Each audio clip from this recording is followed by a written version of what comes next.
La hija del Mayo ha hablado. Así que antes de iniciar con la vida del Mayo en prisión, debo darles esta nueva información que ha salido sobre el arresto del Mayo. La historia de una de las traiciones más sorprendentes en el mundo del narcotráfico sigue escribiéndose y parece no tener fin, pues este martes el periodista Luis Chaparro dio a conocer que el secuestro de Ismael El Mayo Zambada, cofundador del cártel de Sinaloa, fue planeado por su viejo amigo y compadre, Joaquín El Chapo Guzmán. Esta intriga, gestada desde antes del confinamiento de Guzmán Loera en Estados Unidos, parece haber sido un intento desesperado de sus hijos por salvaguardarse y evitar el mismo futuro de su padre, quien se encuentra pagando una cadena perpetua por sus crímenes. En una entrevista con Adela Micha, el periodista Luis Chaparro dijo que tuvo la oportunidad de conversar con la hija del veterano capo de la droga, quien le comentó que el 25 de julio, el día que su papá fue citado en Huertos del Pedregal por Joaquín Guzmán López para mediar un conflicto entre el gobernador Rubén Rocha Moya y el político Héctor Melesio Cuen, este se encontraba en un rancho cercano al lugar en donde más tarde ocurriría la traición. La hija del Mayo Zambada, no se especificó quién, explicó que su familia tiene una propiedad a solo 2 ranchos de donde secuestraron a su papá. Además, describió la preocupación que ella tenía por el riesgo de que su padre asistiera a esa reunión, expresando que ellos no son políticos, sino narcotraficantes. Nosotros somos narcotraficantes, no políticos, no deberíamos estar en reuniones de ese tipo, dijo que le comentó. Sin embargo, Zambada García, motivado por su lealtad hacia su compadre Cuen Ojeda, acudió a la cita, ya que confiaba en la palabra del integrante de los Chapitos, sin imaginar que todo era una trampa. Ahora, ya sabiendo esta nueva información, hablemos sobre la vida actual que lleva el Mayo y cómo es su vida en la cárcel de los Estados Unidos. La cárcel conocida como El Paso County Detention Facility no es simplemente un lugar de reclusión. Representa un cruce de caminos lleno de historias entrelazadas, donde se entrelazan las vidas de inmigrantes detenidos y criminales. Cada rincón de este centro de detención, que ha funcionado desde 1983, cuenta con relatos más intensos y devastadores que el anterior. Con una capacidad para albergar hasta 1,000 reclusos en sus 9 plantas, este complejo se ha convertido en un refugio temporal y un símbolo de esperanza, desesperación y, en muchos casos, de un destino incierto. Desde su diseño de máxima seguridad, el Paso County Detention Facility destaca no solo por su estructura física, sino por su función crucial en el entramado legal y social que enfrenta a quienes cruzan estas puertas. Dentro de sus muros, 3 de los pisos están dedicados exclusivamente a mujeres, un recordatorio de que las historias de lucha y resistencia no conocen género. Aquí, el proceso de detención, clasificación y eventual liberación de individuos es constante y dinámico, reflejando la complejidad del sistema de justicia. Cada rincón de esta instalación cumple una función vital, ya sea en la acción directa de los oficiales, en las audiencias que tienen lugar y en la monitorización continua de las vidas que se desarrollan entre sus paredes. El ambiente dentro de este centro es incesante. Las puertas giran continuamente, simbolizando la constante rotación de personas que entran y salen, cada una con su propia narrativa cargada de significados profundos, esperanzas y miedos. En este constante vaivén entre la libertad y la cautividad, las historias de quienes atraviesan este umbral se unen y, a menudo, se entrelazan con un hilo común: la búsqueda de justicia en un contexto que muchas veces se siente desesperanzador. Entre los reclusos destacados que actualmente residen en estas instalaciones se encuentra Ismael El Mayo Zambada. A sus 76 años, Zambada, conocido por su papel histórico y de gran influencia en el cartel de Sinaloa, se encuentra en una encrucijada judicial en la ciudad fronteriza de El Paso. Su detención ha atraído la atención de los medios y del sistema judicial, ya que representa a uno de los capos más notorios y temidos en la historia del narcotráfico mexicano.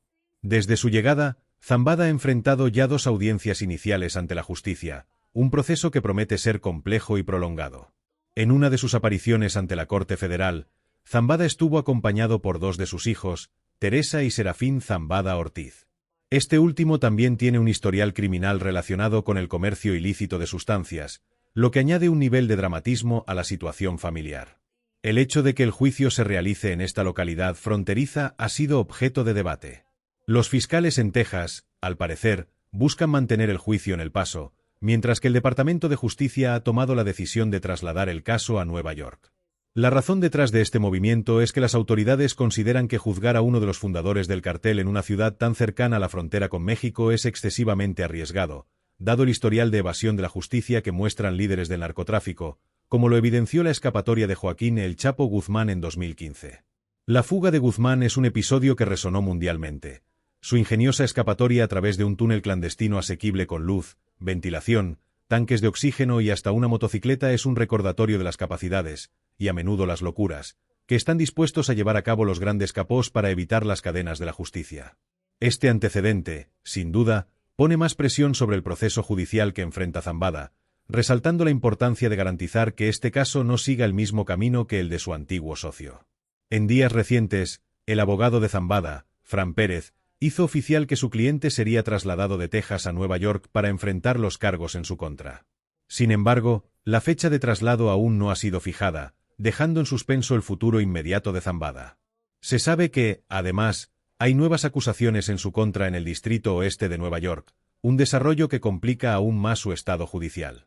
Este tribunal es conocido por haber condenado a cadena perpetua a El Chapo, lo que añade una capa de gravedad al primer juicio que enfrentará Zambada, uno de los hombres más poderosos del crimen organizado.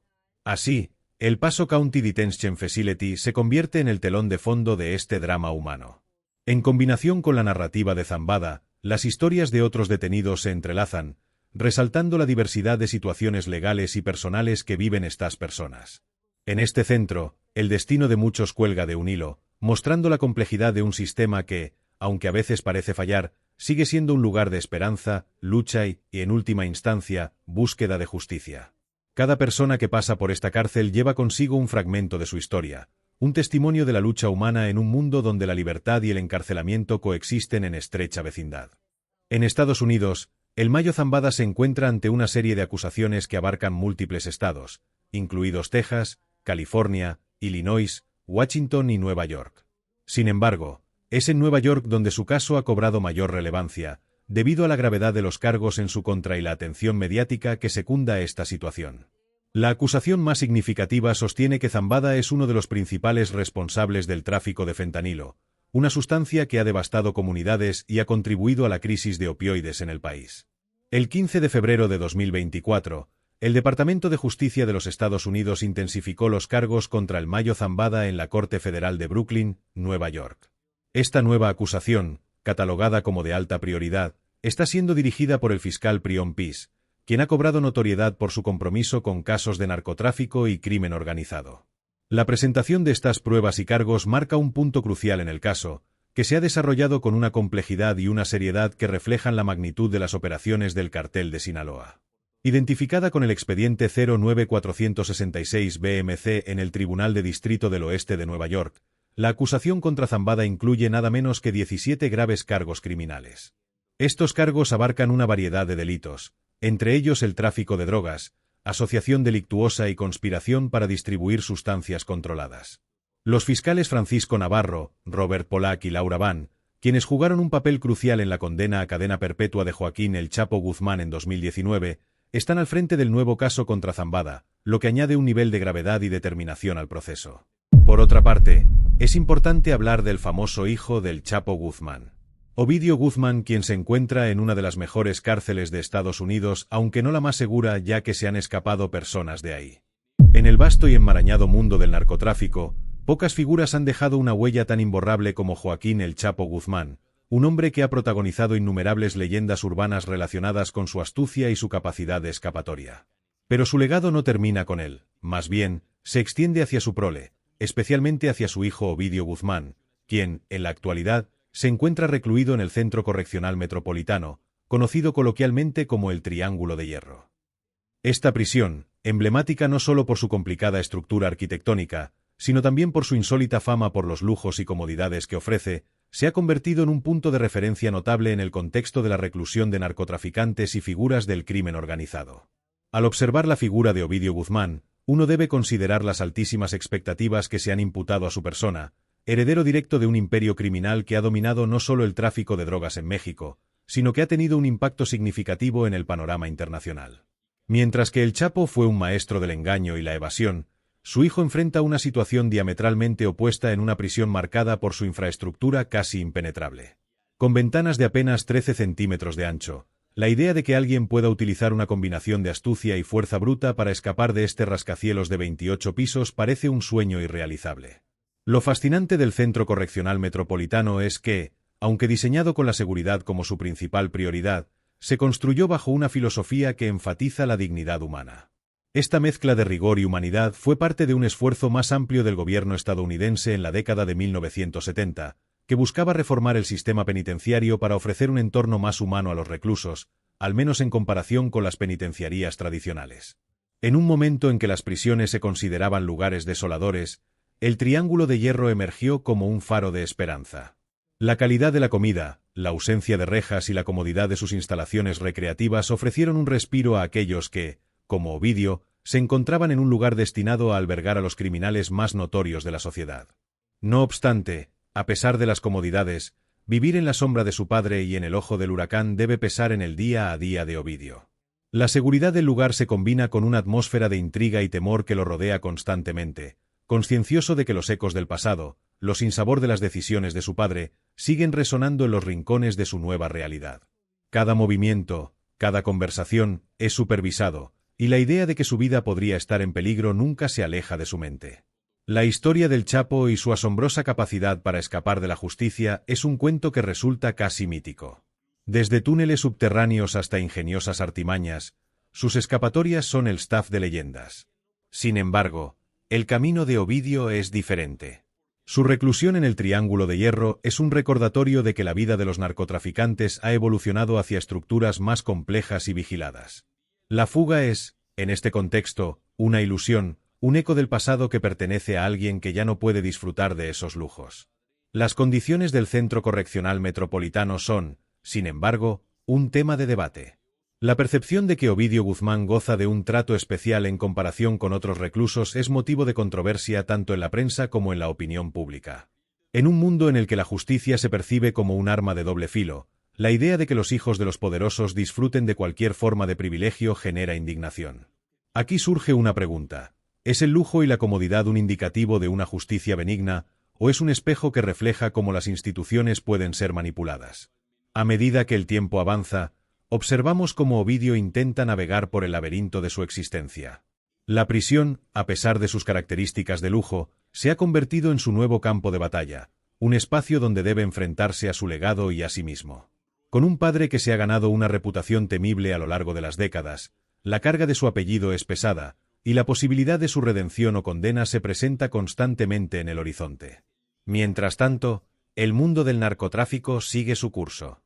Con cárteles que se adaptan y evolucionan continuamente, la figura de Ovidio se mantiene relevante, aunque sea de una manera diferente.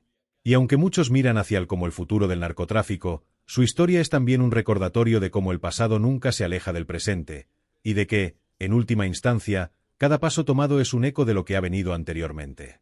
La cárcel se convierte así no solo en un lugar de reclusión, sino en un punto de reflexión.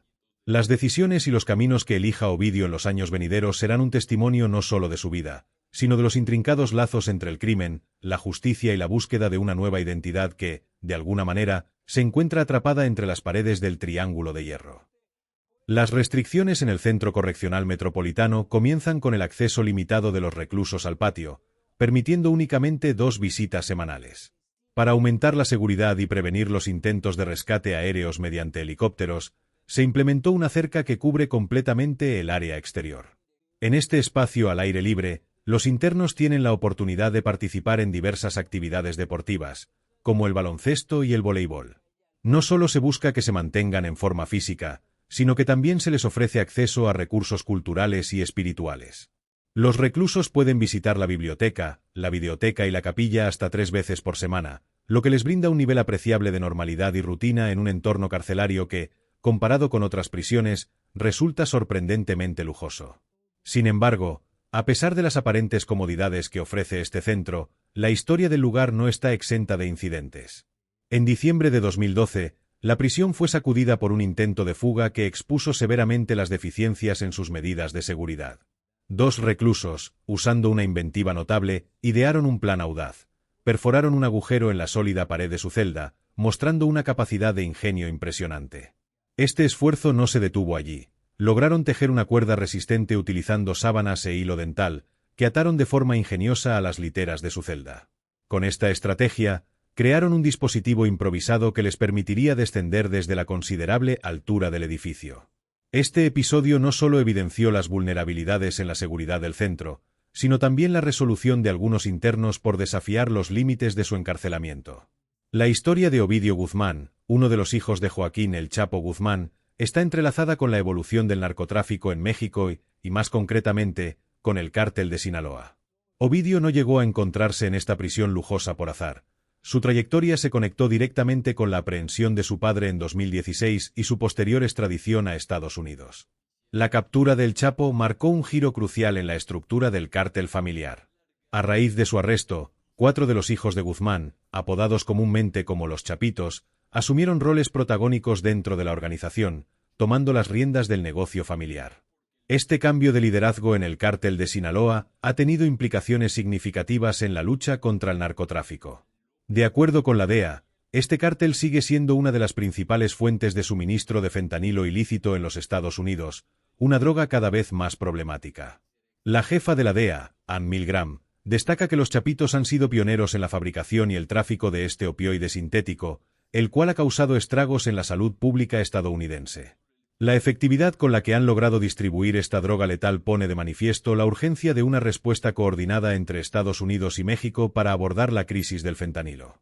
El surgimiento de los Chapitos en el escenario del narcotráfico no solo ha amplificado la presión sobre las agencias de seguridad de ambos países, sino que también ha llevado a un aumento de la violencia y los conflictos territoriales entre grupos criminales. A medida que la lucha por el control del tráfico de fentanilo se intensifica, los desafíos de seguridad pública se vuelven cada vez más complejos y peligrosos. Las calles de muchas ciudades estadounidenses están viendo un aumento en el consumo de esta droga, así como las muertes que resultan de su uso, lo que resalta el impacto devastador que el tráfico de drogas tiene en la sociedad. La participación activa de Ovidio y sus hermanos en estas operaciones delictivas subraya la continuidad de un legado marcado por el crimen, la violencia y, a la vez, la resiliencia de un cártel que ha sabido adaptarse a las circunstancias del momento. En medio de un clima en el que el tráfico de drogas se ha convertido en una lucha constante entre la ley y el crimen, la figura de Ovidio Guzmán se erige como un símbolo de los cambios en la dinámica del narcotráfico contemporáneo. La situación se complica aún más por la necesidad de una colaboración eficaz entre las autoridades de ambos países, ya que el tráfico de fentanilo no respeta fronteras. Finalmente, la situación de Ovidio en el Centro Correccional Metropolitano, aunque está rodeada de ciertos lujos y actividades que le proporcionan una ilusión de normalidad, no deja de ser una prisión. A pesar de la relativa comodidad, los desafíos que enfrenta, junto con el peso de su apellido y la presión de su legado, marcan la pauta de su existencia. La historia del narcotráfico y la lucha contra el fentanilo no se detienen en las paredes de una prisión, sino que continúan desarrollándose en un complejo entramado de poder, violencia y resistencia, que involucra a familias enteras, cárteles y gobiernos, mostrando cómo las decisiones del pasado influyen en las realidades del presente. La lucha contra el tráfico de fentanilo y el legado de los Guzmán son, en este sentido, dos caras de la misma moneda, que continúan entrelazándose a medida que se despliegan las consecuencias de los actos del pasado en un futuro incierto. En síntesis, aunque la prisión donde se encuentra Ovidio Guzmán pueda parecer un entorno inusualmente cómodo para un recluso, la realidad es que la seguridad se considera una prioridad absoluta. Escapar de las garras del conocido como triángulo de hierro que conforman sus muros representa un desafío monumental. Esa compleja realidad plantea interrogantes sobre la efectividad de la seguridad de este penal. La situación no solo involucra a Ovidio, sino que su padre, el famoso Joaquín El Chapo Guzmán, también estuvo recluido en estas instalaciones. Para entender mejor la situación del Chapo, es necesario retroceder y examinar su historia judicial.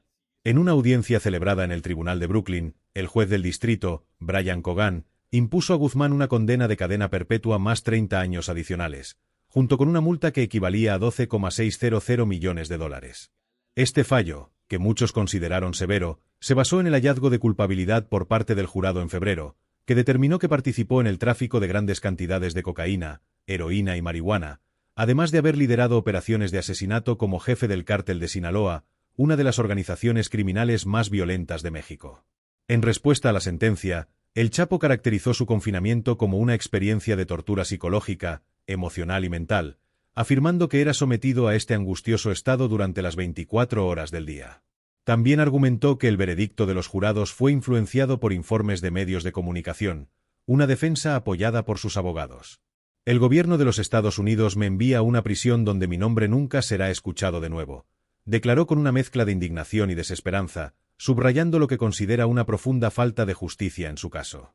Sin embargo, a pesar de las comodidades previamente mencionadas sobre su prisión, la realidad de las condiciones de reclusión para Guzmán parece ser bastante dura.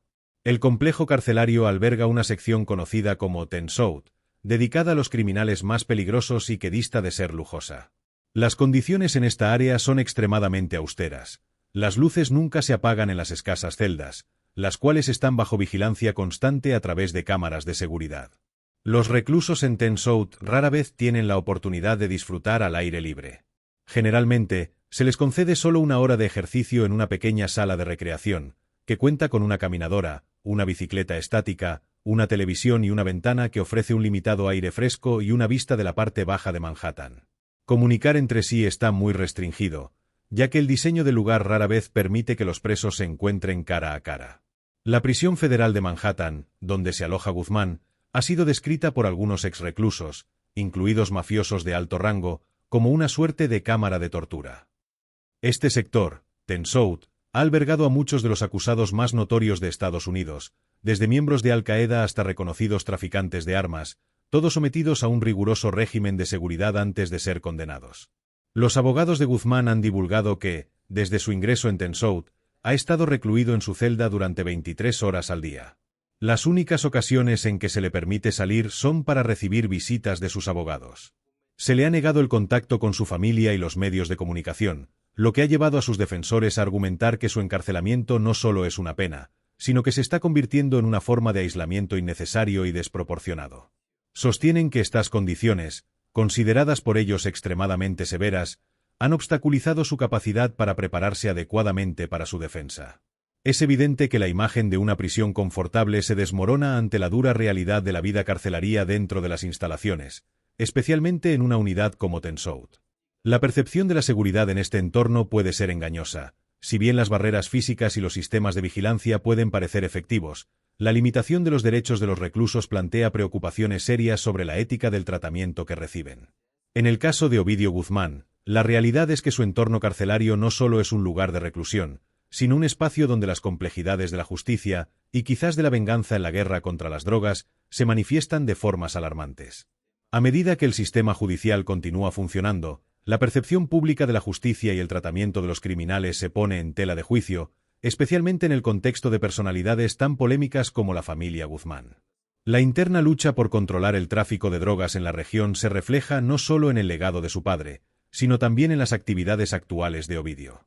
Aunque recluido, su influencia y la de su familia en el mundo del narcotráfico siguen siendo temas de debate y preocupación, destacando el papel del sistema penitenciario en el control de estas dinámicas criminales. Finalmente, la pregunta persiste: ¿es esta prisión realmente tan segura como parece? La respuesta podría ser mucho más compleja de lo que las circunstancias en la superficie sugieren. La lucha en el ámbito del narcotráfico y el reclutamiento de figuras prominentes dentro de organizaciones criminales nos muestra que, si bien la seguridad física puede estar garantizada, la guerra de poderes en el exterior continúa, alimentando la narrativa de un conflicto que, en ocasiones, parece no tener fin. La historia de la familia Guzmán es un recordatorio crudo de cómo el crimen y el castigo pueden entrelazarse de maneras imprevistas, dejando a su paso un legado que sigue vivo tanto dentro como fuera de los muros de la prisión. En el contexto del juicio de Joaquín El Chapo Guzmán, los abogados han presentado una solicitud al juez Brian Cogan del Tribunal Federal del Distrito de Brooklyn para que se reduzcan las estrictas restricciones a las que se enfrenta su cliente. Esta petición incluye un pedido específico para que un investigador de Amnistía Internacional sea autorizado a entrar en la unidad conocida como Ten South para evaluar de primera mano las condiciones en las que Guzmán está detenido. Este tipo de solicitudes son poco comunes, especialmente cuando se considera el historial delictivo de Guzmán, quien no solo ha escapado de prisión en múltiples ocasiones, sino que también está acusado de estar involucrado en una multitud de asesinatos en México. Este notable giro, donde Guzmán se posiciona como un crítico del sistema penal, plantea un interrogante sobre la moralidad de su situación. Los fiscales federales defienden la necesidad de las restricciones impuestas argumentando que Guzmán tiene conexiones extraordinarias con sus cómplices en el cártel de Sinaloa y un historial documentado de violencia, que incluye asesinatos de rivales, incluso mientras estaba tras las rejas. Las preocupaciones sobre su capacidad para influir en el crimen organizado desde prisión justifican a los ojos de la ley la rigurosidad de su encarcelamiento. La situación en Ten South, donde Guzmán se encuentra, es notoriamente estricta. Sin embargo, Es curioso que algunas de las quejas que han presentado sus abogados parecen, a primera vista, de poca relevancia. Por ejemplo, en marzo, alegaron que el agua del grifo le había afectado la garganta, lo que llevó a la petición de agua embotellada. Además, se mencionó que Guzmán temía escuchar voces, a lo que el gobierno estadounidense respondió que lo que realmente oía eran los sonidos provenientes de una radio cercana. Estas reclamaciones, aunque reflejan la angustia de Guzmán, podrían interpretarse como una forma de desviar la atención de las verdaderas y más serias implicaciones de su encierro. Cabe destacar que las condiciones en Tensou han sido objeto de críticas por otros reclusos, como Vincent Bastiano, un exjefe de una de las bandas criminales más notorias de Estados Unidos, la familia Bonanno. Sus abogados han calificado a Tensou como una cámara de tortura diseñada para presionar a los acusados a cooperar con el gobierno. En comparación, cuando Bastiano fue trasladado a la prisión federal más segura de Estados Unidos, conocida como Supermax en Florence, Colorado, describió esa experiencia como estar en un hotel de 5 estrellas comparado con lo que había vivido en Tensou. Esta comparación resalta las severas condiciones a las que están expuestos los reclusos en esa unidad. Lo notable de esta situación es que, a pesar de las alegaciones en su contra y su reputación como líder de un imperio del narcotráfico, Guzmán intenta proyectar una imagen de víctima del sistema, lo cual puede resultar irónico. A lo largo de la historia, muchos criminales han intentado jugar la carta de la deshumanización frente a un sistema que, en ocasiones, parece ser extremadamente punitivo. Sin embargo, se debe considerar que el sistema de justicia penal, en su condena y encarcelamiento, no solo lucha por la retribución, sino también por la prevención de que individuos como Guzmán continúen su legado de violencia y crimen. El hecho de que Guzmán y su defensa busquen un alivio frente a condiciones que consideran exageradas plantea preguntas sobre la proporcionalidad de esos esfuerzos. La lucha por derechos en espacios como Tensou puede ser vista como un juego de alcance legal que los criminales utilizan para intentar obtener ventajas en un sistema que parece estar en su contra. Sin embargo, esta búsqueda de justicia de Guzmán puede ser interpretada como un intento desesperado de mantener alguna forma de control, incluso en un entorno de reclusión. El contexto más amplio de la historia criminal de Guzmán también debe ser examinado. Durante años, ha existido una lucha encarnizada entre el gobierno de Estados Unidos y los cárteles de la droga, donde figuras como Guzmán se han erigido como líderes de organizaciones poderosas y peligrosas. La pregunta de si Guzmán o su hijo Ovidio merecen estar en un lugar como Tensou no solo se limita a la moralidad de su castigo, sino que también debe considerar el impacto de sus acciones en la sociedad. ¿Es justo que una persona que ha sido responsable de tantos crímenes reciba condiciones que podrían parecer excesivas ante la gravedad de sus delitos? Este dilema ético acerca de la justicia y el tratamiento que reciben los criminales plantea amplias discusiones sobre el sistema penal en general. Por un lado, está la justicia de retribución que busca castigar el comportamiento criminal y proteger a la sociedad. Por otro, está la rehabilitación y el tratamiento humanitario de los presos, sin importar su historia. Esta dualidad es un tema recurrente en la crítica social y política sobre la efectividad del sistema carcelario en Estados Unidos. Para cerrar, la situación en la que se encuentra el Chapo y su familia no solo es un reflejo de la política del narcotráfico en el país, sino también un espejo que refleja las tensiones inherentes al sistema de justicia penal. La percepción pública en torno a estos casos a menudo es marcadamente polarizada. Algunos ven a Guzmán como un criminal que se merece cada restricción impuesta, mientras que otros argumentan por un enfoque más humanitario frente a los penados, independientemente de sus crímenes. La discusión sobre el tratamiento de Guzmán podría continuar indefinidamente, pero invita a la reflexión sobre cómo se debe balancear la justicia, la seguridad y los derechos humanos en un mundo donde la violencia y el crimen organizado parecen persistir. Al final del día, la situación no es solamente sobre Guzmán o su estilo de vida criminal, sino sobre qué tipo de sociedad queremos construir y cómo administramos las consecuencias de acciones que han desbordado el marco de la legalidad durante tanto tiempo.